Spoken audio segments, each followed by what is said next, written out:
S'il y avait à associer le mot regret à une performance sportive, sans doute que l'on prendrait l'exemple de ce qui est arrivé au Chamois Niortais, opposé à l'avant-dernier de la Dominos League 2, l'autre club de la capitale de Paris FC. Et de l'aveu même des plus anciens supporters du stade René Gaillard, on n'avait pas été à pareille fête de but depuis plusieurs décennies. L'un des matchs de la saison du championnat assurément démarre dès la 8e minute quand l'équipe de René Girard ouvre le score grâce à l'ancien Corse Romain Armand d'une belle frappe enroulée.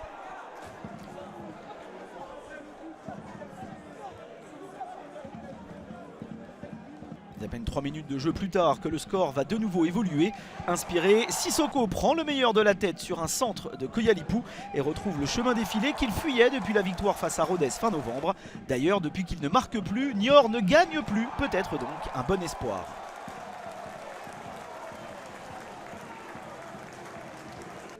La paire Koyalipou-Sissoko est de nouveau à l'action quelques instants après l'égalisation, mais sous des trompes d'eau, Sissoko frappe trop mollement, sans danger. 10 minutes plus tard, le même Ibrahim Sissoko va s'offrir un doublé en transformant un penalty qu'il va lui-même obtenir. Avec le ralenti, on note que la faute de Bamba est bel et bien à l'intérieur de la surface de réparation.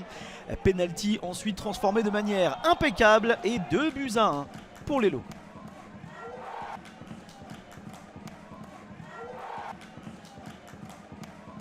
Mais le PFC veut jouer et essaye par tous les moyens d'aller chercher l'égalisation coûte que coûte sur des actions placées, en profitant aussi de coups de pied arrêtés, aidés par des défenses trop perméables et laxistes. En témoigne cette nouvelle faute. On comprend alors que le match peut devenir complètement fou et mythique quand une succession de pénaltys va être sifflée. D'abord, Romain Armand s'offre un doublé, lui aussi en réussissant sa frappe devant Quentin Bratt, après un contact sifflé par Nicolas Rainville, ancien arbitre de Ligue 1 Conforama et au centre de toutes les attentions.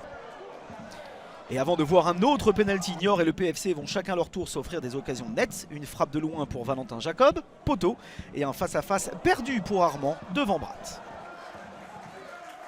Mais on le disait, Niort va donc rentrer au vestiaire avec l'avantage au score après une nouvelle faute dans la surface parisienne. Cette fois-ci, Abdi devant l'intenable Koyalipou. Vous suivez donc bien, 2 partout puis 3-2 pour les locaux, puisque la transformation est de nouveau réussie par Ibrahim Sissoko. 9e, 10e et 11e but en Dominos League 2 pour le natif de Créteil. Et un premier coup du chapeau réussi en carrière professionnelle. 5 buts ont été inscrits en une seule période.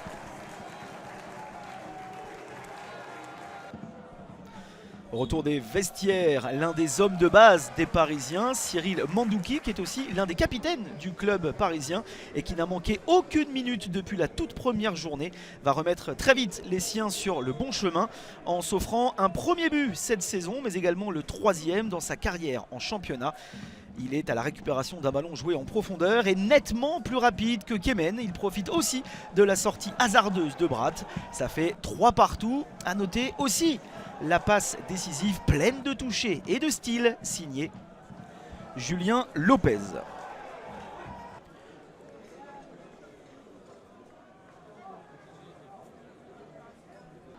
Plus rien ne se passe avant que la folie ne reprenne dans les dernières minutes de la rencontre. Mathieu Sens, le capitaine niortais, pense offrir le but de la victoire à son équipe en reprenant un coup franc de Djigla, puisque nous entrons dans les 10 dernières minutes de cette partie au scénario hallucinant.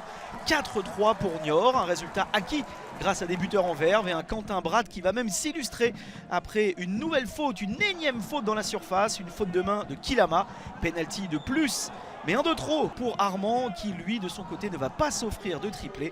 La faute à un Bratt auteur d'une double parade à la main puis au pied. Mais finalement les Niortais ne lèveront pas les bras pour la première fois depuis le 22 novembre. La faute à un temps additionnel interminable et Ousmane Kanté, buteur très tardif à la 97e minute. 4 partout, un match complètement fou. Franck Passy et René Girard, fraîchement intronisés sur leurs bancs respectifs, viennent de découvrir que la Dominos League 2 c'était ça aussi, et dire que la rencontre avait failli être reportée à cause de l'état de la pelouse. Un match nul incroyable, mais qui d'un point de vue comptable n'est une bonne opération ni pour les Chamois niortais, ni pour les Parisiens qui restent englués dans le bas du classement de cette Dominos League 2.